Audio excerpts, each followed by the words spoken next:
सौभाग्य का अवसर है कि आज सेमिनार ऑन जीवन विज्ञान a value based education system के इनॉग्रल सेशन में चीफ गेस्ट के रूप में हमारे असम के राज्यपाल महामहिम श्री बनवारी लाल जी पुरोहित जैन विश्व भारती विश्वविद्यालय के अनुशासिता परम पूज्य आचार्य श्री की सन्निधि में पधारे हैं।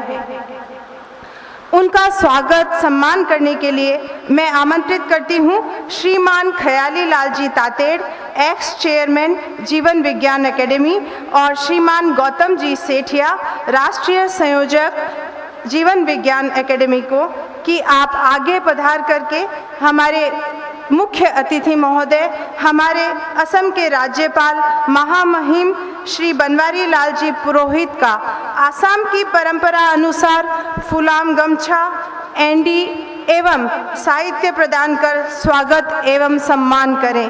हम जैन विश्व भारती लाडनू, जैन विश्व भारती इंस्टीट्यूट लाडनू की तरफ से आचार्य श्री महाश्रमण जी चतुर्मास प्रवास व्यवस्था समिति की तरफ से, संपूर्ण श्रावक समाज की तरफ से आपका हार्दिक स्वागत एवं सम्मान करते हैं। ओम अहरम।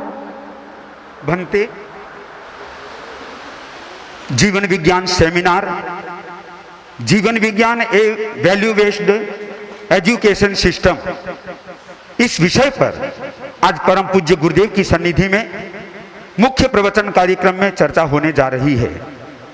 कार्यक्रम का प्रारंभ परम पूज्य गुरुदेव के नमस्कार महामंत्रोच्चार के साथ में हुआ, राष्ट्रगान हुआ, और अब अपने विचारों की प्रस्तुति के लिए, क्योंकि जीवन विज्ञान का संबंध जैन विश्व भारती और साथ में जैन विश्व भारती विश्वविद्यालय से भी है, तो जैन विश्व भारती के अध्यक्ष रमेश चंद्र जी बोहरा वे अपनी संक्षिप्त प्रस्तुति के साथ।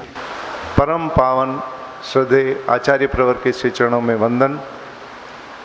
असम गणराज्य के महामहिम गवर्नर महोदय, जीवन विज्ञान एकेडमी के विभागाध्यक्ष, समस्त श्रावक समाज, आप सभी का इस सेमिनार के प्रथम सेशन में हार्दिक स्वागत है, अभिनंदन है।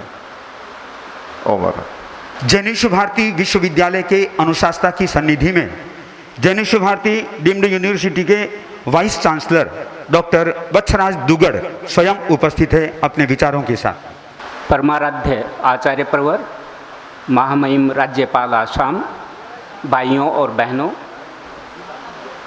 2 मिनट का समय है। मैं अपनी बात सूत्रात्मक रूप में प्रस्तुत करना चाहूँगा।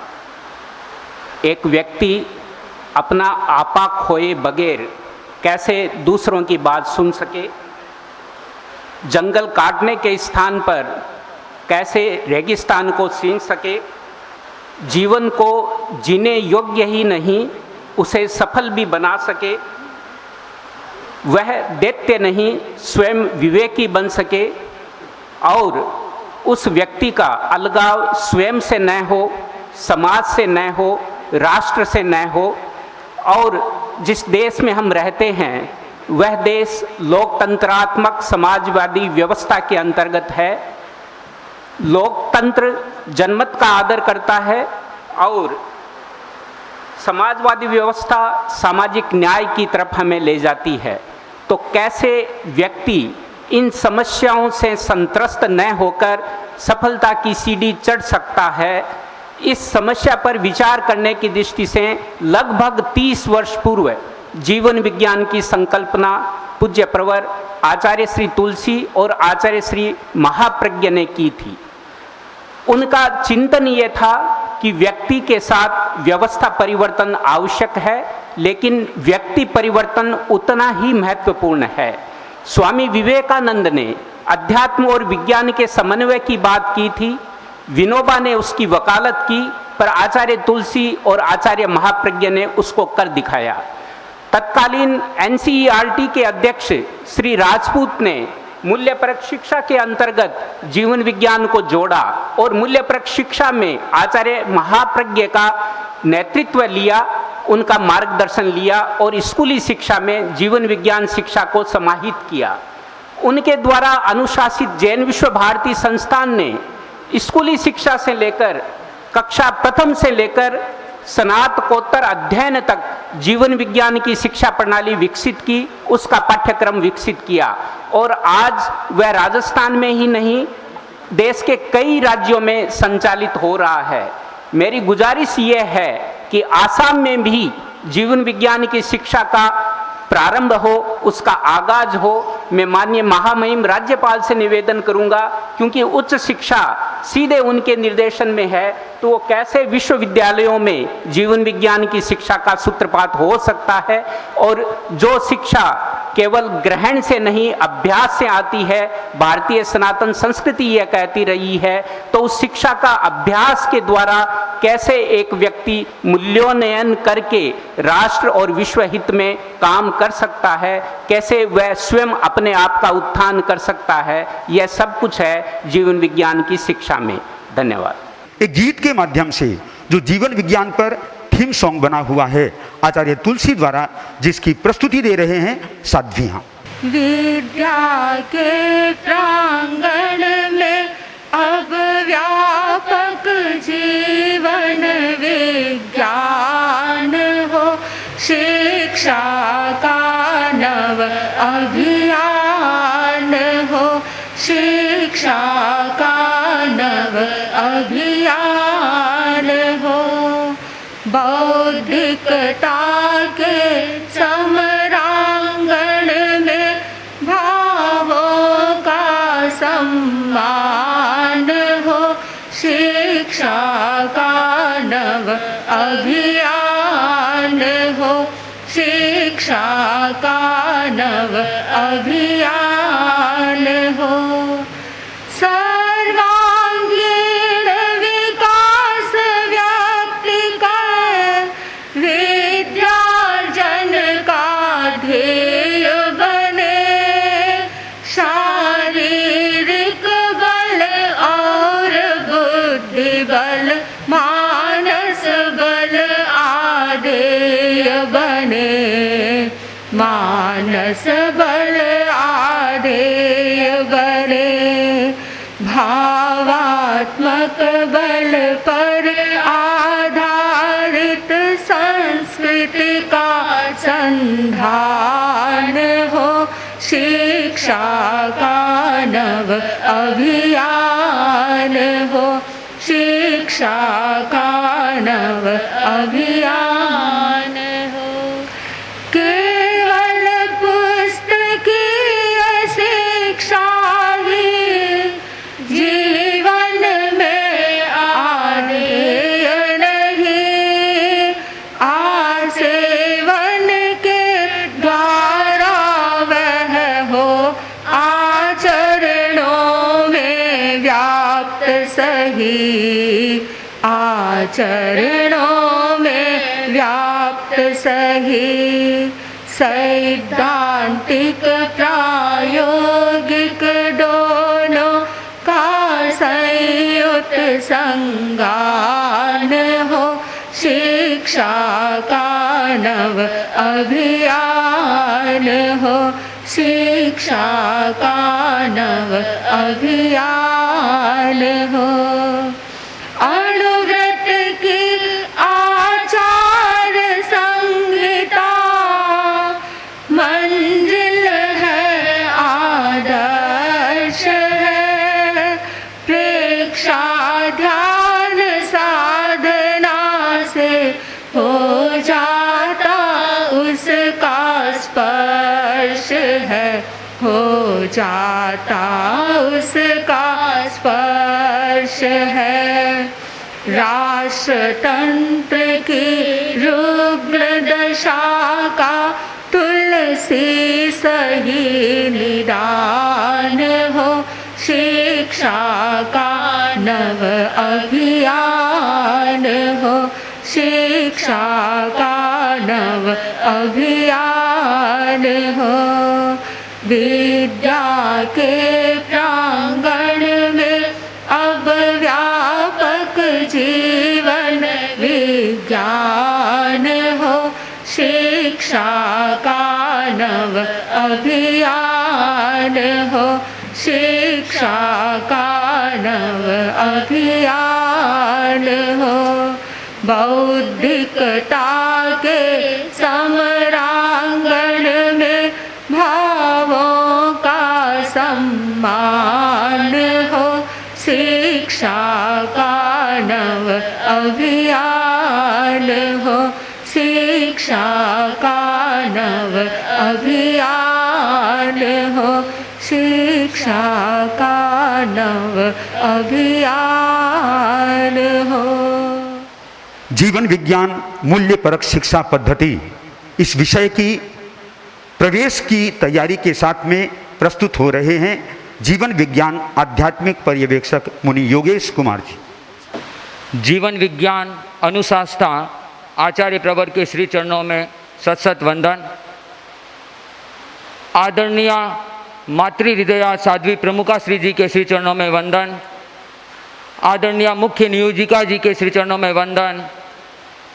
सम्माननीय मुख्य मुनि जी, साध्वी वर्या आदि समस्त साधु साध्वी वीरेंद्र समणी वीरेंद्र एवं इस सेमिनार के चीफ गेस्ट, इस शक्ति और भक्ति की भूमि ये असम क्षेत्र के सम्माननीय राज्यपाल श्री बनवारी लाल जी पुरोहित एवं समुपस्थित विभिन्न विश्वविद्यालय विद्यालयों के chancellor, vice chancellor, x vice chancellor, academicians, कार्यकर्ता एवं धर्म श्रोतागण।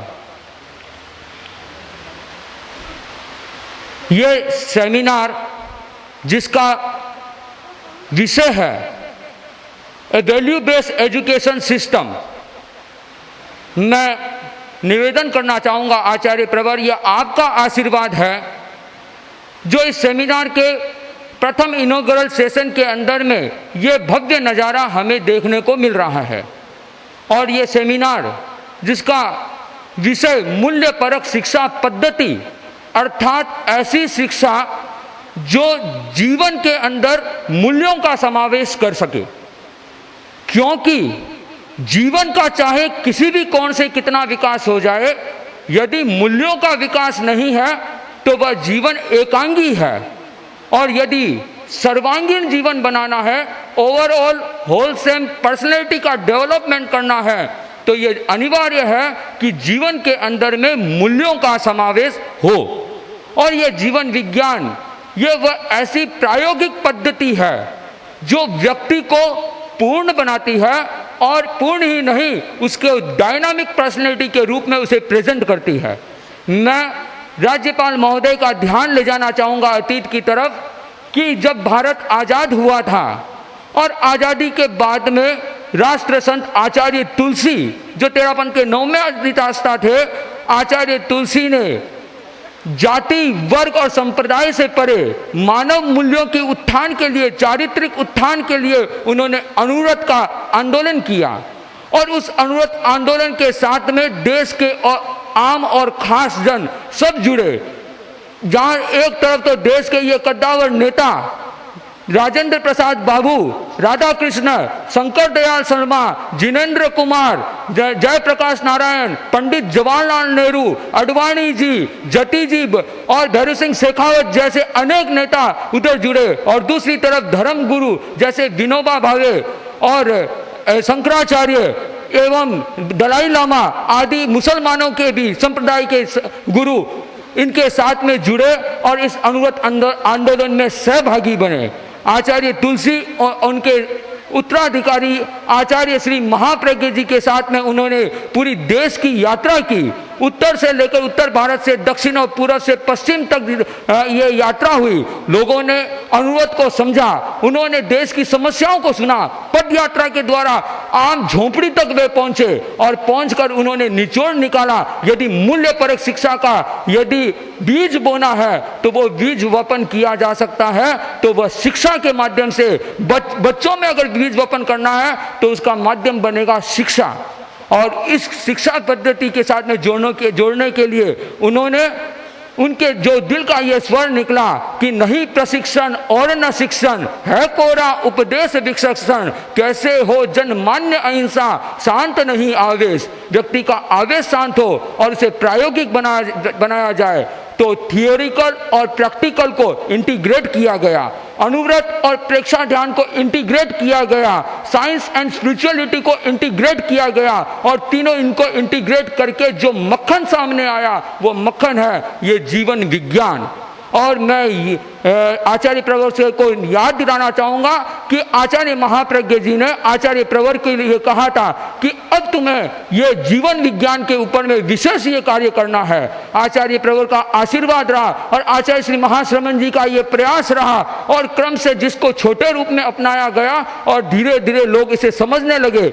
राजस्थान के अंदर में अनेक विश्वविद्यालय कॉलेजों के अंदर में इसके कोर्स रूप में से लागू किया गया। गुजरात के अंदर में, महाराष्ट्र के अंदर में, इधर कर्नाटक सरकार ने इसे सरकारी गवर्नमेंट स्कूल के अंदर में लागू किया। छत्तीसगढ़ के अंदर में, एमपी के अंदर में इसका आवाज उठा कि जीवन विज्ञान हमारे यहाँ होना चाहिए। और जहाँ पर वो आदिवासी एरिया झाबुआ, जहाँ पर आचार्य प्रवर ने खुद ने अवलोकन किया कि किस प्रकार के आदिवासी बच्चों के अंदर में मूल्य की जागरणा के लिए जीवन विज्ञान का प्रशिक्षण दिया गया। जहाँ गए वहाँ पर एक इस प्रकार से वातावरण बना और इस अहिंसा यात्रा के दौरान आचार्य श्री का जिन जिन स्कूल में पड़ाव रहा वहाँ पर आचार्य श्री ने भावनात्मक विकास के बारे में, मूल्यों के विकास के बारे में बताया और टीचरों को प्रशिक्षण का क्रम चलाया गया। केवल बड़ी बड़ी बातें नहीं, छोटी छोटी जीवन की बातें, किस प्रकार से मन को नियंत्रण कैसे किया जा सकता है, किस प्रकार से भावों का परिष्कार हो सकता है, किस प्रकार से चित्त का रूपांतरण हो सकता है, किस प्रकार से शक्ति का ऊर्ध्वारोहण हो सकता है, ऐसे अनेक प्रयोग बताए गए और लोगों को ये लगा कि ये हमारे लिए वास्तविक ये जीवन का ये मूल मंत्र है और ये हमारे लिए आनंद का मंत्र है, ये सर्वजन हिताय है। पर ये हमारे यहाँ पर इसको कैसे लागू किया जाए, उनकी भावना है कि ये बच्चों के लिए नहीं, हम शिक्षक प्रशिक्षकों के लिए भी उपयोगी है, पर ये लागू कैसे हो सकता है क्योंकि देश के अंदर में इस प्रकार से देशभक्त के समर्पित इस प्रकार के जन हैं जो इसमें लागू कर सकते हैं। ये सर्वविदित है कि राज्यपाल महोदय ने जिस प्रकार से जन सेवा की है, समाज सेवा की है और इन्होंने अपने जीवन में कीर्तिमान स्थापित किए हैं और 21वीं जो सदी है, जो मेरे को विश्वास है ये शिक्षा में नई क्रांति लाने की वाली सदी बनेगी और निश्चित बनेगी क्योंकि आचार्य प्रवर का आशीर्वाद है और आचार्य प्रवर से हमें जो ऊर्जा मिल रही है और इस देश के पास में ऐसी महान विभूतियां हैं जो इस देश के अंदर विश्वविद्यालय और शिक्षण संस्थानों के माध्यम के द्वारा नई क्रांति लाने के लिए कृत संकल्पी है, दृढ़ संकल्पी है और जिस देश के अंदर में ऐसे जीवन विज्ञानी कार्यकर्ता जो है जिस प्रकार से निस्वार्थ भाव से वो सेवा देने के लिए तत्पर है, तो मैं समझता हूं कि ये पूर्वोत्तर भारत के अंदर में वैल्यू बेस्ड एजुकेशन का ये हब बन सकेगा। अब जरूरी है कि वैल्यू बेस्ड एजुकेशन ये पूर्वोत्तर भारत ये 7 राज्यों का ये आसाम राज्य हब बने और ये कार्यकर्ता उस भाव से उसे क्रियान्वित करने के लिए आपके सरकार के अरमानों को पूरा करने के लिए वो दृढ़ संकल्पी है और मैं ये कहना चाहूँगा कि वह दिन दूर नहीं होगा कि इस धरती इस प्रदेश की माटी का कण कण ये ब्रह्मपुत्र नदी की लहरें ये गीत गाएगी कि सर्वे भवन्तु सुखिनः सर्वे सन्तु निरामया सर्वे भद्राणि पश्यन्तु माँ कश्चित् दुख भाग भवेत् माँ कश्चित् दुख भाग भवेत्। सम्मान्य असाधारण साध्वी प्रमुखा श्री जी कनक प्रभा जी, राज्यपाल महोदय, उपस्थित भाइयों और बहनों, जीवन विज्ञान की चर्चा चल रही है। जीवन विज्ञान है क्या? सीधे शब्दों में कहा जाए तो जीने की कला का नाम है जीवन विज्ञान। अगर इसके तात्पर्य को समझने का प्रयास किया जाए तो यह कहा जा सकता है शिक्षा द्वारा सार्थकता की खोज का नाम है जीवन विज्ञान। जीवन विज्ञान का उद्देश्य है नया दर्शन देकर, नया जीवन दर्शन देकर नए इंसान का निर्माण करना, सिद्धांत और प्रयोग के माध्यम से शिक्षा को सार्थक बनाना, बौद्धिकता का विकास हो रहा है। बौद्धिक विकास के साथ भावनात्मक विकास करके विद्यार्थी को नई जीवन शैली में ढालना, जिससे जीवन में आने वाली मुसीबतों को झेलने के लिए उसका मन मजबूत बन सके। मनुष्य अनंत संभावनाओं का पुंज है। उन संभावनाओं को उजागर करने का प्रयास भी हो रहा है। मनुष्य बदलाव चाहता है और उसके लिए बौद्धिकता का सहारा लिया जा रहा है।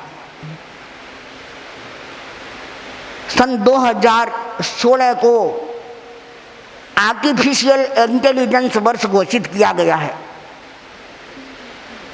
यह मशीनों पर निर्भरता की बात है। मानवीय संबंधों को कायम रखने के लिए मनुष्य संवाद करता है। आज संवाद का सबसे बड़ा साधन बना है स्मार्टफोन। फोन करने के लिए नंबर याद रखने होते हैं, लेकिन मनुष्य कितने नंबर याद रख पाता है? उसके लिए भी वह स्मार्टफोन की फोन बुक पर डिपेंड रहता है। यह एक उदाहरण है AI अर्थात आर्टिफिशियल इंटेलिजेंस का। मनुष्य ऐसी मशीनें बना रहा है जिससे उसका काम आसान हो जाए। ये मशीनें या रोबोट आज तो मनुष्य के नियंत्रण में है, पर कल जब मनुष्य पर वह बेहावी हो जाएंगे तब मनुष्य क्या करेगा? इस बात को नहीं भूलना है कि मानव मशीन नहीं है, मानव से मशीन है। अगर भविष्य में मानव मशीन ही बन गया तो जीवन में जो आनंद होना चाहिए, जो सुख होना चाहिए, उससे वह वंचित रहेगा। इसलिए जीवन विज्ञान के माध्यम से सिद्धांत और प्रयोग दोनों का प्रशिक्षण देकर मानवीय संबंधों, जीवन मूल्यों और भावनात्मक विकास का प्रयास किया जा रहा है। जीवन की सार्थकता या सफलता डिग्री से नहीं, प्रायोगिक जीवन जीने से है, अभ्यास से है। और उसका आधार बनता है, या यूँ कहा जा सकता है कि सफलता के लिए जो डिग्री प्राप्त करना है वह डिग्री है विनम्रता, एकाग्रता, सहनशीलता, सेवा भावना आदि। इन डिग्रियों को हासिल करने के लिए केवल बौद्धिक विकास होता रहा या मशीनों के आविष्कार से मनुष्य यांत्रिक जीवन जीता रहा तो वह अपना भावात्मक विकास नहीं कर सकेगा। और भावात्मक विकास के बिना जीने की कला नहीं सीख सकेगा। और जीने की कला भी श्वास लेने से लेकर जीवन में जितनी प्रवृत्तियां होती है उन सब की कला को सिखाने वाला है जीवन विज्ञान। शिक्षा का संबंध बुद्धि से है, पर बुद्धि भी कैसी होनी चाहिए?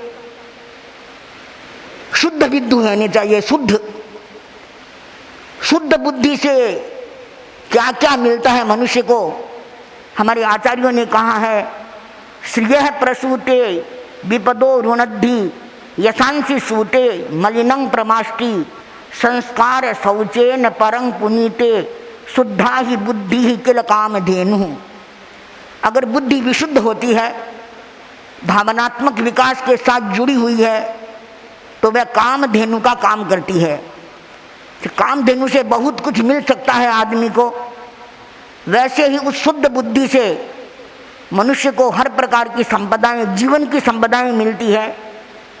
उसकी विपत्तियां आती आती रुक जाती है, वह यशस्वी जीवन जीता है, उसके पाप दूर होते हैं और वह अपने संस्कारों की शुचिता से हर मनुष्य को पुनीत बनाती है। तो इस प्रकार की बुद्धि का विकास करने वाला अगर कोई तत्व है तो वह है प्रायोगिक जीवन। तो जीवन विज्ञान के माध्यम से विद्यार्थियों को प्रायोगिक जीवन जीना सिखाया जा सकता है और उससे उनके विचारों का विकास होता है।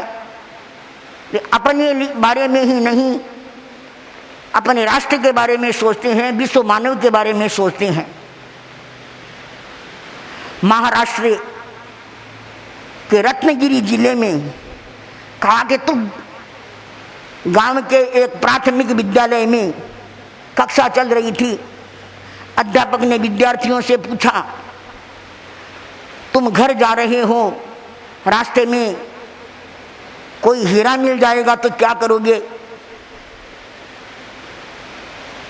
एक विद्यार्थी बोला, हीरा मिल जाएगा तो मैं कार खरीदूंगा और शेयर करूंगा। दूसरे विद्यार्थी ने कहा, मैं धनवान बनूंगा। तीसरे विद्यार्थी ने उत्तर दिया, मैं तो विदेश यात्रा करूंगा। एक विद्यार्थी खड़ा हुआ, उसने उत्तर दिया कि मैं पहले उस व्यक्ति की खोज करूंगा जिसका हीरा गुम हुआ है। अगर वह मिल गया तो उसे सौंप दूंगा, अगर नहीं मिला तो उसे बेचकर पैसा इकट्ठा करूंगा और उस पैसे से देश की सेवा करूंगा। अध्यापक इस उत्तर से खुश हुआ। उसने कहा, तुम आगे जाकर महान व्यक्ति बनोगे। वह विद्यार्थी था गोपाल कृष्ण गोखले। तो आज भी ऐसे ही विद्यार्थियों की जरूरत है जिनको तैयार किया जा सकता है जीवन विज्ञान के माध्यम से। परम पूज्य आचार्य वर्ग के नेतृत्व में जीवन विज्ञान का जो उपक्रम चल रहा है वह और अधिक व्यापक बने,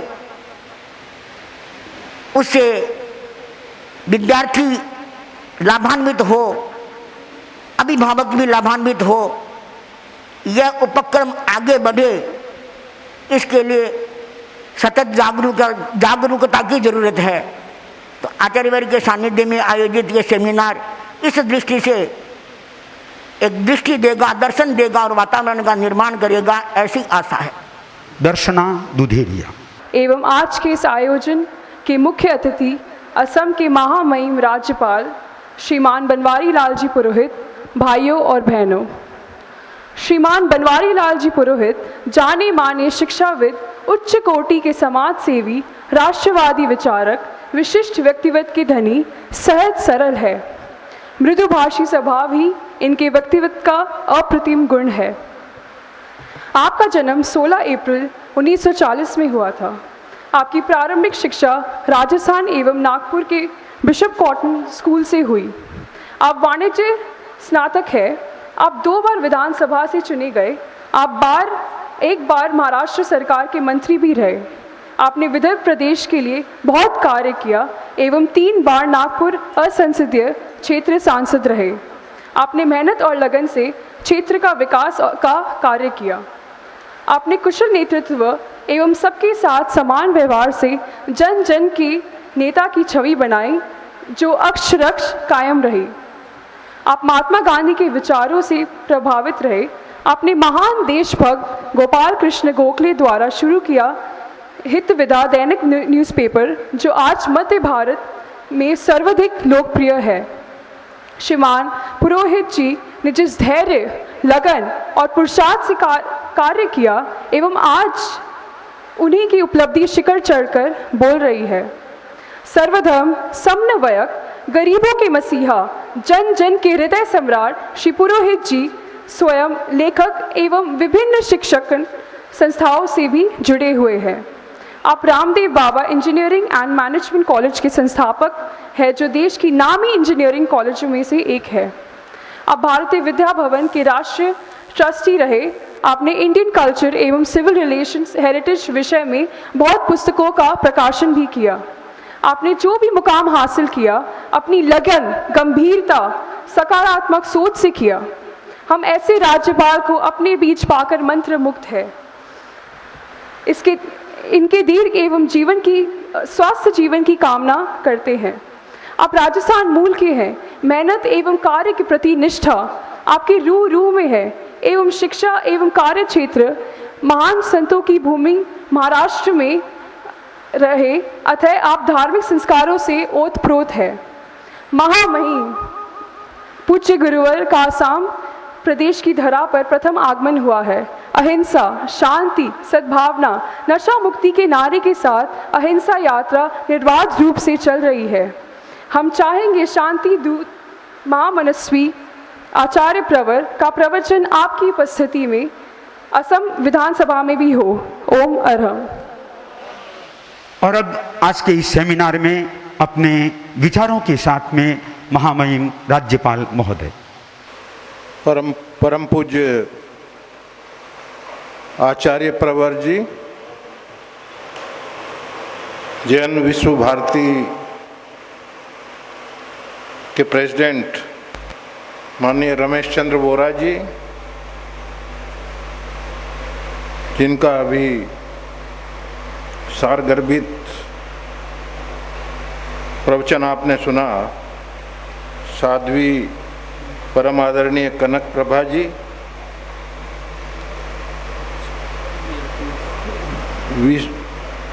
और जैन भारती लाडनू के प्रोफेसर वी.आर. डूंगर जी, सभी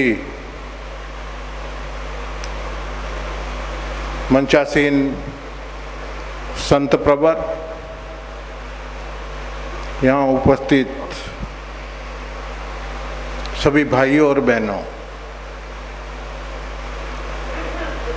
मेरा आज परम सौभाग्य है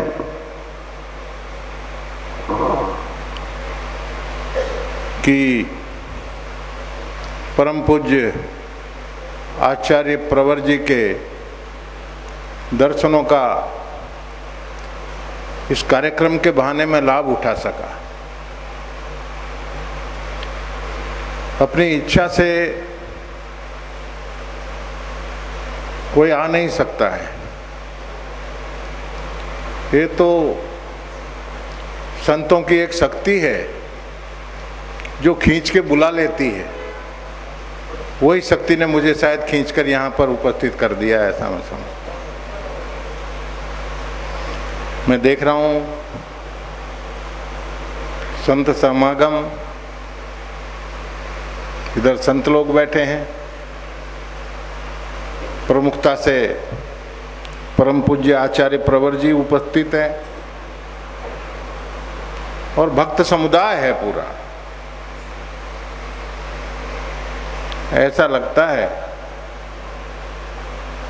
कि इस घोर कलयुग में भी यहाँ तो वातावरण सतयुगी बना दिया गया है, प्रभाव है। मैं अभिनंदन करूंगा जैन यूनिवर्सिटी के सभी पदाधिकारियों का, उनके वाइस चांसलर का, अध्यक्ष जी का और उनकी पूरी टीम का, कि आज राष्ट्र के एक ज्वलंत प्रश्न पर आपने चर्चा के लिए ये सेमिनार का आयोजन किया। प्रश्न ज्वलंत है और चिंता का विषय है। 3 दिन का आपका सेमिनार है, वैचारिक मंथन होंगे और वैचारिक मंथन में कुछ न कुछ अमृत तुल्य विचारों का एक नया प्रवाह अवश्य निकलेगा, जो कि यहाँ से ये उद्गम स्थान है, यहाँ से पूरे राष्ट्र में प्रभावित हो का ये बात मैं निश्चित समझ के चलता हूँ।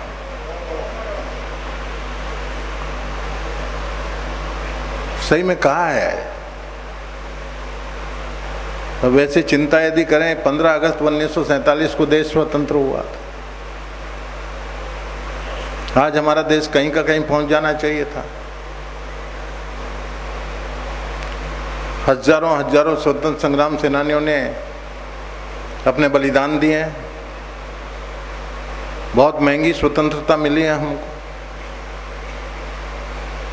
और यदि हम आत्मा को आज पूछें कि क्या उनके सपनों का भारत हम लोग बना पाए, क्या गांधी जी के, विनोबा जी के और अमर शहीदों के सपने का भारत हमने, जिन्होंने कुर्बानी दी, वो भारत हम बना पाए क्या? हमारी आत्मा बोलेगी कि हम सफल नहीं हुए हैं। क्यों? कमी रही किस बात की? कमी रही तो खाली चरित्र की कमी रही, इसलिए हम प्रगति नहीं कर पाए। भ्रष्टाचार फैला रहा, जिसने जो जचा वहां हाथ मारा। राष्ट्र की, देश की किसी ने परवाह नहीं की। राष्ट्रभक्ति भाषणों तक सीमित रह गई। ये दृश्य हमने देखा। इसको बदलना, पूर्ण रूप से बदलिए, और वो शिक्षा के माध्यम से होगा। अपने नवयुवकों को, बच्चों को, जो राष्ट्र के कर्णधार हैं, उनको सुसंस्कृत करने का जो आप कर रहे हो, सही माने में यहाँ से राष्ट्र निर्माण का काम हो रहा है, ये कहने में मुझे बिल्कुल अतिशयोक्ति नहीं लगती। महत्वपूर्ण बातें हैं। कहा है ना, प्रोवर्ब है, if wealth is lost nothing is lost. If health is lost, something is lost. And if character is lost, everything is lost. कुछ बचता नहीं। कैरेक्टर का निर्माण करना है शिक्षा के साथ में। चरित्रहीन विद्वान किस काम का है समाज के लिए? वो तो बहुत बड़ा धोखा है। विद्वता के साथ में चरित्र होना, उसका आउटपुट होना, वो बहुत जरूरी है। वो कैसे बने? संक्षेप में बताता हूं, उसमें दो ही चीज। भगवान में विश्वास, कोई भी हो, ईश्वर में जो विश्वास करेगा मन से, उससे गलती नहीं होगी। क्योंकि उसको लगता है कि दुनिया नहीं देख रही है पर ऊपर वाला देख रहा है, गलती नहीं होगी। आत्मा मजबूत होती है उससे। भ्रष्टाचार कैसे खत्म होगा? देखा देखी नहीं। ये देखो मंच पर त्याग मूर्ति है, त्याग की मूर्तियां हैं। इनकी बराबरी नहीं कर सकते, but you can lead a simple life. सादी जिंदगी होनी चाहिए ना, क्यों देखा देखी हो? सिंपल यदि लिविंग रह गई, 2 समय का भोजन की व्यवस्था ऊपर वाला जब हमको धरती पर भेजा है, उसने करके भेजा है। उसकी किसी को चिंता नहीं है, करनी भी नहीं चाहिए। परंतु सिंपल लिविंग रखिए। मैं आपको कहता हूं, जितने भी बैठे हैं, सिंपल लिविंग हो गया, मन में तय कर लिया, अपने मीन्स में काम चलेगा। और ये यदि आजमा लिया, आदत पड़ गई कुछ 5-10 वर्ष में, मैं दावे के साथ में आपको कहता हूं, गलत पैसा यदि करोड़ों रुपए भी होगा ना, आपका मन डिगेगा नहीं। ये मैं आपको दावे के साथ में कहता हूं, ये अनुभव से कहता हूं। मैंने एक तरह से रिसर्च किया हुआ है, इस बात से आपको कहता हूं। हिम्मत से सादा जीवन, देखा देखी न हो। आजकल तो देखा देखी का जमाना है, भौतिकवाद है। फ्लैट में रहते हैं आजकल। मेरे फ्लैट में यदि इतना बड़ा टीवी आ गया है, तो पड़ोसन का मन में आएगा कि मेरा तो छोटा सा है, वो पीछे पड़ेगी, लाओ। अरे लाओ मुझे, उसका तो लिमिटेड है ना। अपनी छोटी गाड़ी है, 4 लाख की काम निकल रहा है ना, बड़ी ठाट से चल रही है, बेस्ट गाड़ी है। पर दूसरा BMW या मर्सिडीज 50 लाख 70 लाख की, उसमें बैठने की यदि इच्छा प्रबल होगी तो गलत काम होंगे कि नहीं होंगे? कहां से? Limit your necessities. जापान क्यों तरक्की कर गया? बर्बाद हो गया पर आगे हो गया। पब्लिक ट्रांसपोर्ट, एक भारतीय गया था, पूछ रहा था कि मैंने सुना है कि यहाँ का प्राइम मिनिस्टर है, वो भी बस में ही जाते हैं, मैं उनसे मिलना चाहूँगा, आप हमको कैसे मिलें, कहाँ एड्रेस है आप बताएंगे? 5 मिनट में इधर उधर की बात करके जो पास में बैठा था वो सज्जन ने कहा, sir you are talking to the prime minister of this country. Bus में बैठे थे दोनों। सिंप्लिसिटी, लाल बहादुर शास्त्री का उदाहरण। लाल बहादुर शास्त्री विदेश मंत्री बने थे, उनकी जीवनी में है। उनको रशिया जाना था, रशिया में टेम्परेचर बहुत डाउन था, टेम्परेचर बहुत डाउन था, तो चेस्टर चाहिए था। पंडित जवाहरलाल नेहरू के पास में गए, बोले चेस्टर, बोले पैसे, बोले मेरे 6 बच्चे हैं, पैसे बचते ही कहाँ हैं नौकरी के, प्राइम विदेश मंत्री, क्या किया जाए, क्या किया जाए? तो बोले मेरा चेस्टर ले ले। देखा तो लाल बहादुर शास्त्री शॉर्ट थे, उनकी हाइट ज़्यादा थी। बोले ये तो तुमको नहीं चलेगा, बोले मैं अल्टर करा दूंगा, दे दो मेरे को। उनका एक चेस्टर लेके टेलर से काट कूट के वही पहन के गए थे। ये हमारे यहाँ की एक संस्कृति है। और आखिरी रोल मॉडल अब्दुल कलाम। अब्दुल कलाम जैसा आदमी नहीं, राष्ट्रपति बने 2 सूटकेस लेके गए, एक कपड़ों का, एक किताबों का। 5 साल बाद में राष्ट्रपति पद से वापस आए। भगवान में विश्वास, सिंप्लिसिटी और शिक्षा का पुट, अपना राष्ट्र बहुत नई पीढ़ी को तैयार करिए। राष्ट्र का भविष्य उज्ज्वल है और निश्चय ही जो सपना है कि 2020-21 में भारत विश्व गुरु बनेगा, आचार्य प्रवर जी के आशीर्वाद से अवश्य बनेगा। इनका आशीर्वाद साथ में, और इस तरह से यदि संस्कार, जीव विज्ञान जैसे आपके प्रयत्नों की पराकाष्ठा है, आप इस तरह से करेंगे तो मुझे बहुत ही उज्जवल भविष्य लगता है। आप सबका अभिनंदन करने के लिए मेरे पास शब्द नहीं है। बहुत बहुत अभिनंदन, और सबसे सीनियर हूँ इसलिए अंतःकरण से सबको बेस्ट विशेष देता हूँ। शब्दों पर विराम देता हूँ। धन्यवाद। पन्नगे च सुरेंद्रे च कौशिके पाद संस्पृशि निर्विशेष मनस्काय श्री वीरस्वामिने नमः। राज्यपाल महोदय, बंधुओं बहनों, आर्हत वाङ्मय में कहा गया है, एयं खुणाणिनो सारम जब मन हिंसति कंचनम अहिंसा समयम चेव एयावंतम बियानिया। आश्रय। शास्त्रकार ने कहा कि ज्ञानी होने का सार क्या है? सार यह है कि वह किसी की हिंसा न करे, अहिंसा के मार्ग पर चले। नाणस्य सार मायारो, ज्ञान का सार है आचार। जीवन विज्ञान का प्रसंग चल रहा है। साध्वी प्रमुखा जी का अभिभाषण हुआ। मुनि योगेश जी ने भी जीवन विज्ञान पर प्रकाश डाला। राज्यपाल महोदय का उद्बोधन प्राप्त हुआ। जीवन विज्ञान की बात की आत्मा को बताने के लिए एक कहानी या प्रसंग मुझे याद आ गया। एक विद्यालय में सैकड़ों विद्यार्थी उपस्थित थे और हेडमास्टर साहब ने कुछ धर्म अध्यात्म की बातें बताई विद्यार्थियों को।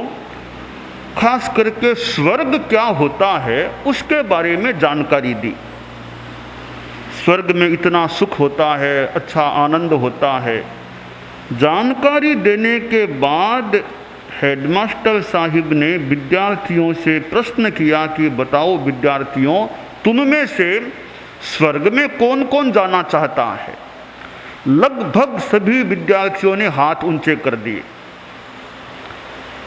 एक लड़के ने हाथ ऊंचा नहीं किया। मास्टर साहब ने उस लड़के से पूछा जिसने हाथ ऊंचा नहीं किया था कि क्या तुम स्वर्ग में जाना नहीं चाहते? लड़का खड़ा हुआ, बोला महोदय, मैं स्वर्ग में जाना नहीं चाहता, मैं भारत की धरती पर स्वर्ग लाना चाहता हूं। यह विद्यार्थी ने एक वाक्य कहा था। मुझे लगता है वो विद्यार्थी ने जो कहा कि मैं भारत की धरती पर स्वर्ग लाना चाहता हूं, वो स्वर्ग लाने के जो तरीके हैं वही जीवन विज्ञान है कि भारत की धरती पर कैसे स्वर्ग उतर सके। उसके लिए अपेक्षा है कि विद्यार्थी क्या हर आदमी के जीवन में, हर नागरिक के जीवन में, हालांकि भारत की बात मैंने कह दी, पूरा विश्व एक है, हर आदमी के जीवन में सद्भावना का विकास हो, हर आदमी के जीवन में नैतिकता के प्रति निष्ठा हो और हर आदमी की जीवन शैली संयम से प्रभावित हो। अब्दुल कलाम जी की बात राज्यपाल महोदय ने उल्लेख किया। आचार्य महाप्रज्ञ जी के पास अब्दुल कलाम जी दिल्ली में आए थे, गुरुदेव महाप्रज्ञ जी के जन्म दिवस पर संभवतः, तो बातचीत चली। बातचीत में राष्ट्रपति महोदय अब्दुल कलाम जी बोले कि आचार्य जी, भ्रष्टाचार की समस्या का क्या समाधान हो सकता है? यह नीचे से ऊपर तक फैल गई है। तो भ्रष्टाचार की समस्या भी देखी जा सकती है, आतंकवाद की समस्या देखी जा सकती है, और भी गरीबी आदि की समस्याएं हो सकती हैं।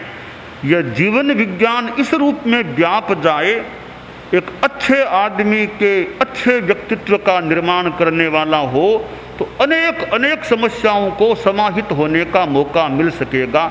तो यह सेमिनार जीवन विज्ञान वैल्यू बेस्ड एजुकेशन सिस्टम की बात, सेमिनार खूब प्रभाव छोड़ने वाला सिद्ध हो।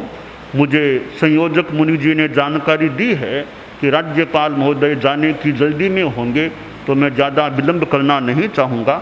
जीवन विज्ञान का क्रम अच्छा चले, सेमिनार अच्छा चले, मंगल कामना। राज्यपाल महोदय गुरुदेव को थोड़ा सा स्पष्टीकरण दे रहे हैं कि मेरी फ्लाइट है, इसलिए मुझे जाना पड़ रहा है। वो मैं जानता। और अब मधु डागा 1 मिनट के लिए, मधु डागा अपने चलिए, और उसके बाद में यश तैयार रहे। भंते जैन विश्व भारती के अनुशासता, हमारी जीवन नैया के कर्णधार, परम पूज्य महामनीषी महातपस्वी शांतिदूत आचार्य श्री महाश्रमण जी के चरणों में शत शत वंदन एवं शत शत कृतज्ञता। गुरुदेव, आपने अनंत कृपा की और जीवन विज्ञान के इस प्रथम सेमिनार को आपने अपनी पावन सन्निधि में आयोजित करने की अनुमति प्रदान की। आपके आशीर्वाद से, आपके पावन पाथेय से जीवन विज्ञान मानव मात्र के जीवन में सकारात्मक बदलाव लाएगा, इसके सार्थक प्रयास होगा, ऐसी ऊर्जा आपने हमें प्रदान की। आपके प्रति पुनः पुनः हार्दिक कृतज्ञता प्रकट करती हूँ। आपने जीवन विज्ञान के आध्यात्मिक पर्यवेक्षक के रूप में मुनि श्री योगेश कुमार जी के रूप में हम पर कृपा की, इसके लिए भी मैं आपके प्रति हार्दिक कृतज्ञता ज्ञापित करती हूँ।